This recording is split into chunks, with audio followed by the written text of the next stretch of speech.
Investing can help you achieve financial freedom and can also help you to retire early. It is a key component to help you grow wealth over time and can provide a rewarding future for you and your family.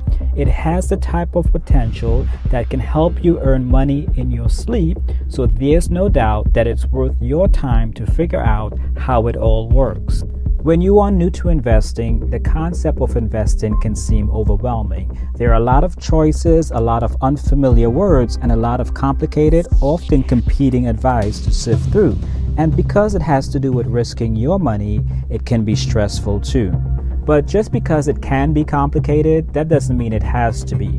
There are actually only two main choices that you have to make to start investing. Let's break it down. Figure out what you're investing for.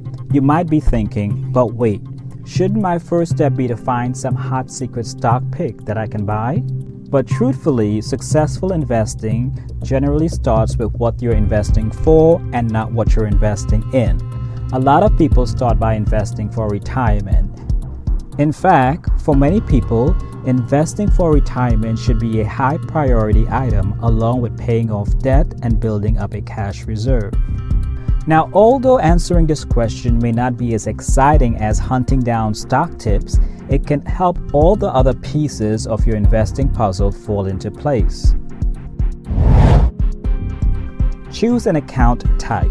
What you're investing for can also help you pick an account to open.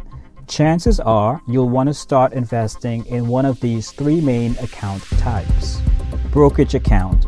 When people talk about trading stocks, they're typically talking about doing so in a brokerage account. Here are the basics. Brokerage account offers flexibility. You can add as much money as you want to the account whenever you want and have access to a wide range of investment options. You can also withdraw any cash in the account whenever you want. Things to consider. Taxes. While a brokerage account may be the simplest to open and start using, it's typically the most expensive come tax time. If you are investing for retirement, it generally makes more sense to first start with one of the next two account types. 401k. This is an employer-sponsored plan account for investing for retirement. You can generally only invest in this type of account through an employer. If you're not sure you have access to this account at work, check with your employer's HR department.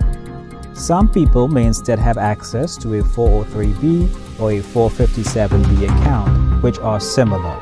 Here are some basics. Benefits. Tax benefits plus potential for free money.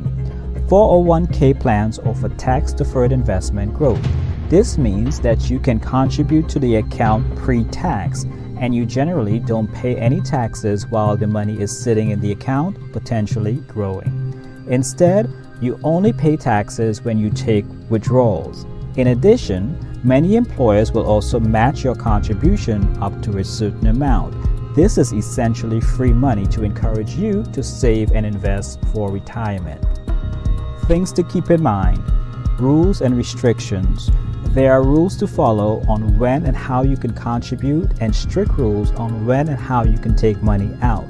You may also be limited in what investments you can buy, and you can't necessarily buy specific stocks. Individual retirement accounts, known as IRAs. And this is an account for retirement that you can open and invest on your own. Although there are different types of IRAs, here we'll be focusing on the so-called traditional IRAs, which you can think of as a plain vanilla kind of account. Here's what you need to know. Tax benefits.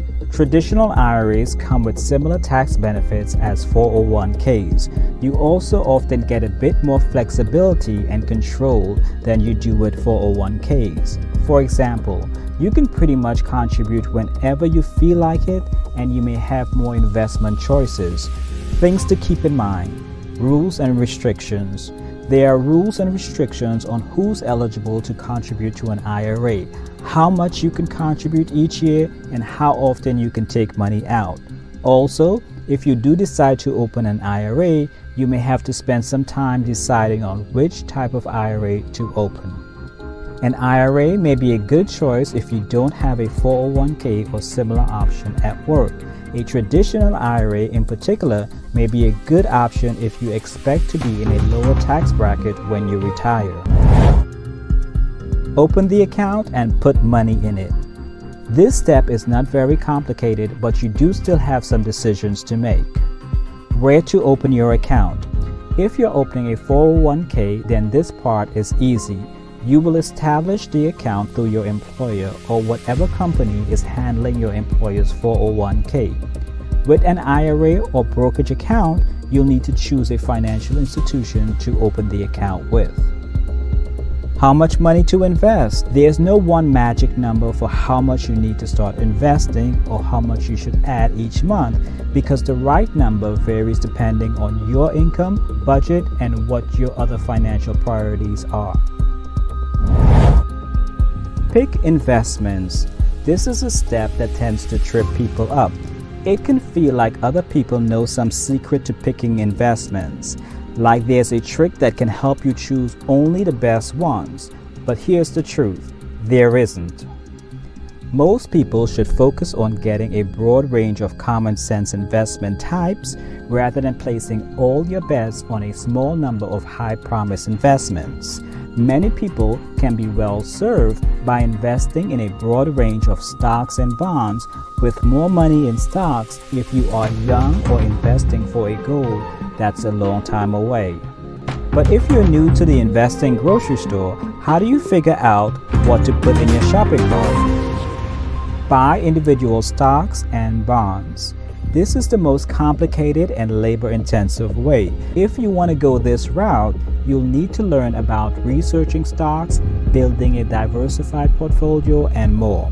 Buy one or more funds or exchange-traded funds. Mutual funds and exchange-traded funds are packages of different company stocks, different investment types, and sectors. Buy the investments. For stocks, mutual funds, and exchange-traded funds, you'll generally look up the investment's ticker symbol that's unique to that investment, then decide on a dollar amount or number of shares to buy. Relax, but also keep tabs on your investments. You're now an investor. Now that you have a portfolio, try to remember that it's normal for investment to bounce around over the short term. Try to stay focused on the big picture, like your long-term investment goals and your total portfolio performance.